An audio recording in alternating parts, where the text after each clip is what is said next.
This video is mostly for those of you wondering why prices are crashing these days. What's really going on behind it? Some people are thinking, wait, is Craig Wright really Satoshi Nakamoto? Is that finally being revealed?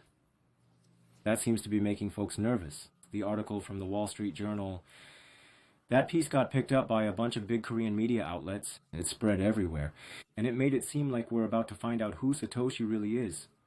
Like, that's what the article said, but that's just how it was framed. Let me clear this up real quick. That's not news. The Wall Street Journal basically just didn't ask someone like me to fact check or anything. The reporter just ran with it. So again, this isn't breaking news. This is old stuff. Totally recycled. Nothing new here.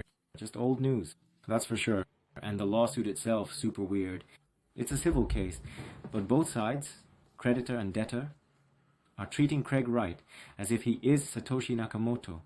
So who's suing him? Ira Kleiman, the brother of Dave Kleiman, a close collaborator of Craig Wright, sued Wright for fraud. He's asking for half of the Bitcoin that's supposedly owned by Satoshi. So, half of that 1,100,000 BTC. Now, Craig Wright, he's a pretty mysterious guy. He keeps saying he's Satoshi, but he never really proves it in court. So 2 years ago, the court ordered Craig Wright to pay the Kleiman 100 million US dollars. Back then, I went through most of the related legal documents, but honestly, it was disappointing because, for starters, this trial isn't even about figuring out whether or not he's really Satoshi. Both sides are just assuming Craig Wright is Satoshi. Second, the judges and lawyers, they don't really know much about blockchain, not even the basics. When Craig Wright starts talking, people like us who know Bitcoin just drop our jaws. Because what he says is totally off. He says the weirdest stuff about blockchain in court. That's how little the lawyers and even the judges actually understand blockchain. So from all the court documents, you don't really learn anything new. And this guy, Kleiman, no one even knows. How he's related to Craig Wright, seriously, nobody knows. So his family just came in, and based on Craig Wright's own words, hence said they were business partners and asked for money. Anyway, the court got fed up and even threatened Craig Wright with contempt of court because he kept changing his story. They asked him for proof, but he just kept flip-flopping. So in the end, they ruled against him. He had to pay. The creditor partially won the case, but that was 2 years ago. That's when Craig lost in court. And yet, after all that, Bitcoin SV, the coin he promotes, shot up in price. Why? Because his followers thought he's going to have to prove he's Satoshi now. He lost the case. He's got to pay up. But then Craig said the money, his Bitcoin was tied up. He said it was locked in a trust.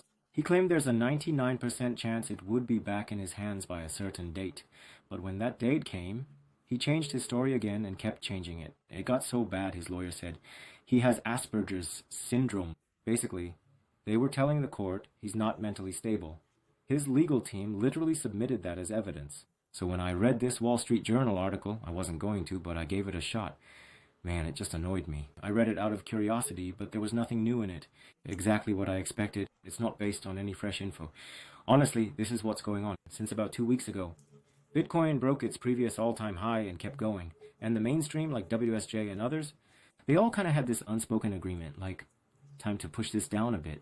They were probably thinking, wow, what can we use? Then WSJ drops this thing, and boom, everyone just starts copy-pasting it. WSJ is seen as the ultimate authority, right?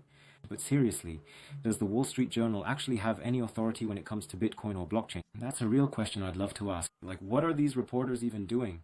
If it's news, bring us something new. But there's absolutely nothing new here. They just dug up old stuff. It's honestly disappointing. But here's what I don't want from you guys. Don't fall into the Orpheus trap. A lot of you have told me you gained confidence in Bitcoin because of me. Quite a few, actually. And I'm really grateful for that. It means a lot that I could help you believe in it. But if that's where it ends, that'd be too easy. You're gonna keep getting tempted. Like, they're about to reveal Satoshi. He's got over 1 million Bitcoins, and if 500,000 of those move, won't the price crash? Isn't that dangerous? People worry like that. Like Orpheus leading his wife up from the underworld. Take your pig, they said. Take your chicken. Tempting him the whole way. But he wasn't supposed to look back. Same goes for you. Don't look back. This kind of noise, it's going to keep coming. Anyway, you really shouldn't let this kind of news shake you up. The second thing is, it's the MT Gox news. That news just popped up again. Honestly, I think the MT Gox situation probably had more to do with this recent dip than Craig Wright did. You guys know the MT Gox story, right? I even wrote about it in my book, Bitcoin is Strong.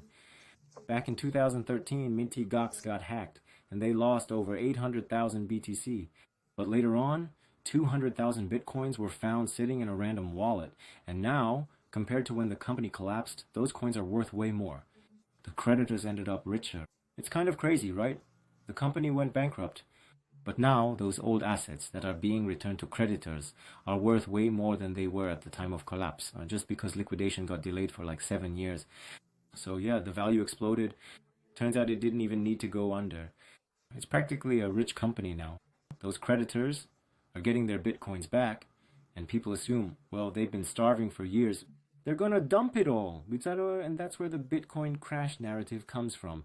But these days, even Bloomberg covered this. Mt. Gox is now in the middle of figuring out how to return those bitcoins to creditors through a detailed plan approved by a Japanese court. So now there's debate all over again. Some say no one's going to sell, others say, of course they'll sell. But like I wrote in my book, they're more likely to sell Bitcoin Cash or Bitcoin SV than actual Bitcoin. If they get those coins, I mean. Because those wallets existed before the hard fork, they hold all versions. In January 2018, the guy in charge, Kobayashi, I think, same name as the guy from The Usual Suspects, weirdly enough, and just like in the movie, he sold off a chunk quietly. And what happened was, the creditors went, hey, stop selling our Bitcoin.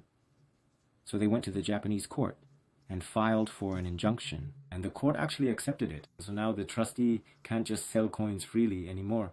But back then, he sold during a big price peak and says, there's a good chance the crash in January 2018 was actually triggered by Kobayashi, the Mt. Gox lawyer, when he dumped some of the assets as part of the liquidation. And the timing lines up exactly.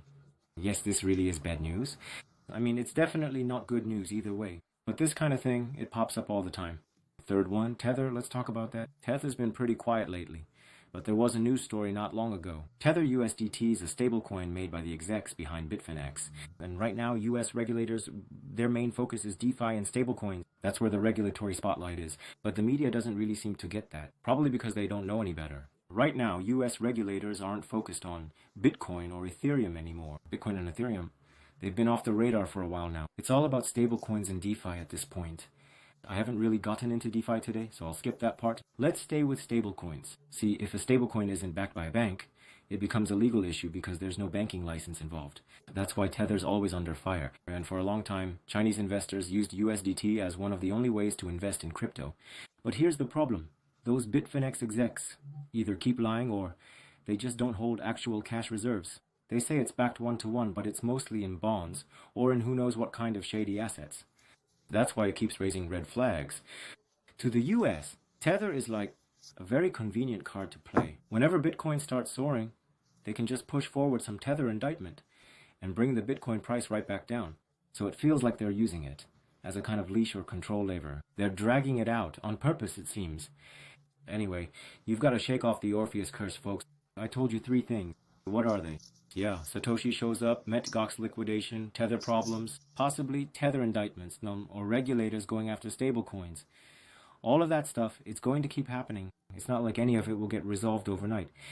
Every time Bitcoin price climbs, these headlines will come back. But trust me, Bitcoin has already been through all of this before. So none of this is new. It's not new. But when the media starts shouting about it, it does affect the market because there are always new investors in Bitcoin. Always. And those new investors, they get spooked when the headlines blow up like this. It feels like, wait, the people who told me about Bitcoin, did they not see this coming? A brand new story just dropped. Is Bitcoin about to crash or die for real this time? They're trying to make you scared like that. The media totally feeds that fear. That's why a lot of you still don't own any Bitcoin. They've been doing this for years. So I really hope you don't fall for it anymore. I mean, I can't pop up every single time a headline drops to explain all this again and again, right? I already wrote about all this in my book. So please, take your time. Read it thoroughly. When it comes to attacking Bitcoin, I'm not even sure there's any. New FUD left to throw at it. Over the last 12 years, they've played every card. Tulips, scams, Satoshi drama, stablecoin panic, regulation threats, CBDCs, Outside of that, I'm not sure they've got anything new left to pull. Even the whole mining uses too much electricity thing, that's being handled now. So what is left, really? I honestly can't even imagine. They'll probably just make something up again, right? But if they run out of material, they'll just dig up old stuff and use that to attack again. That's exactly what the mainstream does. Just keep that in mind. Stay grounded, stay strong, and good things will come.